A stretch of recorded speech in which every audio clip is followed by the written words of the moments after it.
I think this is going to be a long one, so feel free, don't watch it, skip, go watch some kind of cat video. I just wanted to read a chapter from Karel Čapek's apocryphal tales. I just found this to be quite humorous and wanted to share it with the world. The Punishment of Prometheus. With much coughing and groaning, after lengthy evidentiary proceedings, the members of the Senate's special tribunal withdrew to confer in the shade of a sacred olive grove. "Well, gentlemen," Hypothemius, the Senate president, yawned, "that dragged on for a damnably long time. I hardly think I need offer a summation, but so as to preclude any formal objections, the defendant, Prometheus, citizen and resident, having been called before this tribunal on a charge of inventing fire, and thereby, in one way or another, violating existing regulations, the defendant, then, has confessed that, firstly, he did indeed invent fire. Further, that he is in a position to, whenever he pleases, undertake this very same activity which we know as striking stones together. Thirdly, that he neither concealed this mystery, this shocking, unprecedented discovery, nor reported it to the appropriate authorities, but willfully divulged it. In fact, handed it over for use by unauthorized persons, as was affirmed by the testimony of the individuals whom we have just now questioned. I think that this will suffice, and that we can proceed at once to a vote on his guilt and his sentencing." "With all due respect, Mr. President," objected Associate Justice Apothemius, "I should think that, considering the grave importance of the matter before this special tribunal, it would surely be more fitting if we proceeded to pass sentence after thorough deliberation, and I would even say, debate."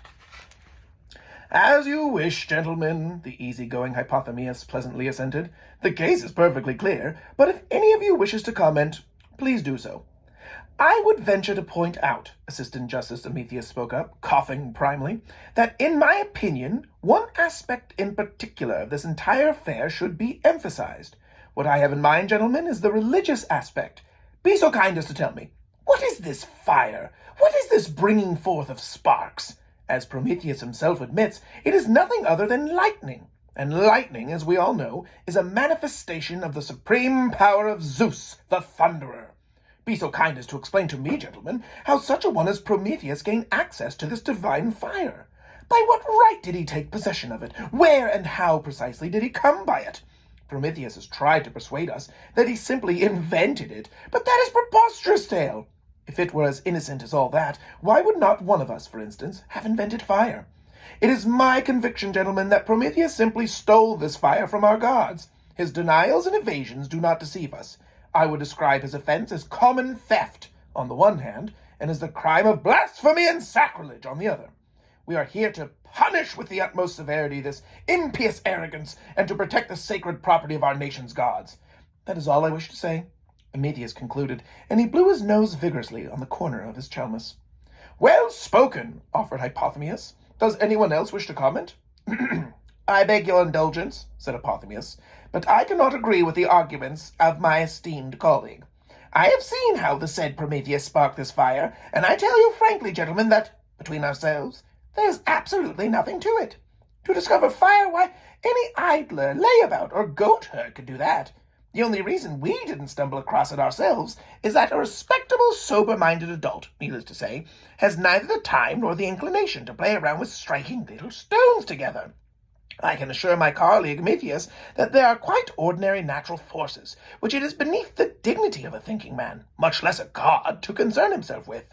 In my opinion, fire is too trivial a phenomenon to have a bearing in any way upon matters which are sacred to us all. But the case has yet another aspect to which I must direct the attention of my worthy colleagues. It appears that fire is a very dangerous element, even injurious.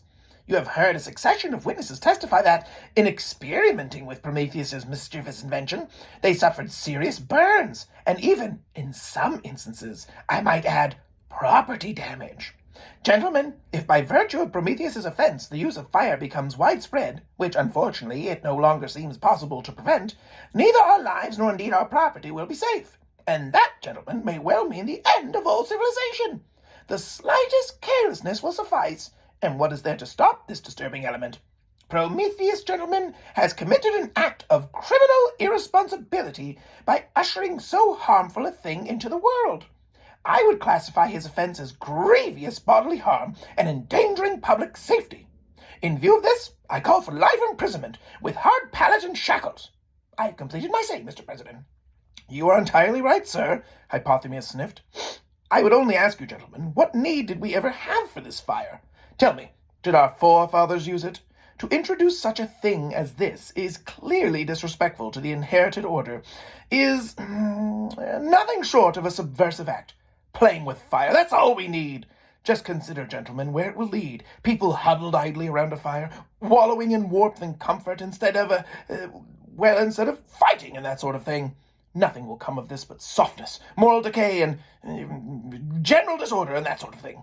In short, gentlemen, something must be done to combat such an unwholesome phenomenon. Times are serious, and that's all there is to it. I merely wish to point out. Very true, declared Prometheus.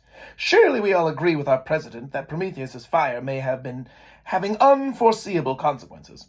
Let us not delude ourselves, gentlemen. It is a formidable thing. To have fire in one's own power, what new possibilities suddenly unfold? I mention only a few at random. To burn enemy crops, to set fire to their olive groves, and so on. With fire, gentlemen, our people are given a new force and a new weapon. With fire we will become almost the equals of the gods. Prometheus whispered, and then suddenly he burst out sharply.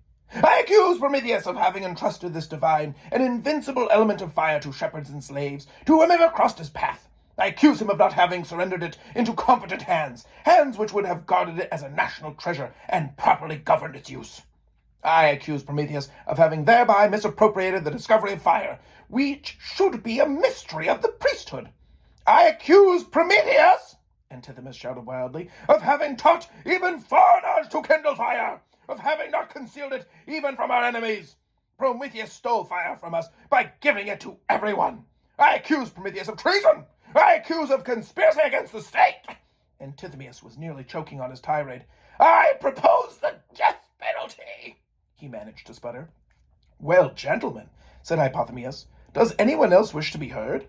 Then, in the opinion of this tribunal, the defendant Prometheus is found guilty on the following counts: the crime of blasphemy and sacrilege, and then the crime of inflicting grievous bodily harm, as well as damaging the property of others and endangering public safety, and then the crime of treason. You gentlemen propose that he be sentenced either to life imprisonment, rendered more rigorous by hard pallet and shackles, or to death. Or both, Prometheus offered thoughtfully, so that both proposals may be accommodated. What do you mean, both sentences? Asked the president. I've been thinking it over, muttered Prometheus. Perhaps it could be arranged this way. We sentence Prometheus to be shackled to a rock for the rest of his life, perhaps with vultures pecking at his godless liver, if I make myself clear. It could be arranged, Hypothemus said complacently. Gentlemen, it would be a unique and exemplary punishment for such. Criminal excesses, would it not? Has anyone any objection? Then I believe we have finished. But, Daddy, why did you sentence Prometheus to death? Hypothemus' son, Epimetheus, asked him at dinner. You wouldn't understand, grunted Hypothemus, gnawing at a leg of mutton. I must say mutton tastes better roasted than raw. So it seems this fire's good for something after all. It was a matter of public interest, you see. Who knows what it might lead to if anyone at all was allowed, with no fear of punishment, to come across great new things? Do you see what I mean? But as to this meat, there's still something missing. I've got it, he shouted joyfully. Roast mutton should be salted and rubbed with garlic. That's the way to do it. Now that son is a real discovery. You know, a fellow like Prometheus would never have come across that. Well, if you stuck it out, I hope you enjoyed. And if you enjoyed that by Karel, I believe the first book of his I ever read was called The War with the Newts. Absolutely fantastic read. I highly recommend it. And another book of his, The Year of the Gardener. Very quaint, very humble, and also an enjoyable read. Thanks for listening.